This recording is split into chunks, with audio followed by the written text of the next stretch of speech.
স্মরণ করছি আমাদের ভাই শরীফ ওসমান হাদি, যিনি তার সাহসিকতার মাধ্যমে বাংলাদেশকে একটি ইনসাফ ভিত্তিক বাংলাদেশ হিসেবে গড়ে তুলতে চেয়েছিলেন। তিনি আর আমাদের সাথে নাই। আমরা ওসমান হাদি ভাইকে স্মরণ করছি। শহীদ আবরার ফাহাদ ও শহীদ আনাস তার মাকে এই চিঠি লিখে রাস্তায় নেমে গিয়েছিলেন, শহীদ হয়েছিলেন। মাননীয় স্পিকার, বোনদের প্রতি নেতা এবং আমার সবটুকু আবেগ শ্রদ্ধা আমি শ্রদ্ধার সাথে স্মরণ করছি আমার সেই ভাই বোনদের যারা নিজের বুক বুলেটের সামনে উন্মুক্ত করে দিয়ে আমাদের আবারও স্বাধীন করে নিজেরা স্মৃতি হয়ে গিয়েছেন।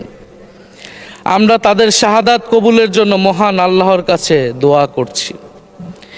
একই সাথে আহত ও পঙ্গু জুলাই যোদ্ধা ভাই বোনদের প্রতি নেতা এবং আমার সবটুকু আবেগ শ্রদ্ধা আর ভালোবাসা দিয়ে জানাই কৃতজ্ঞতা জানাচ্ছি। তাদের সুস্থতা কামনা করছি। তাদের অমূল্য জীবন, রক্ত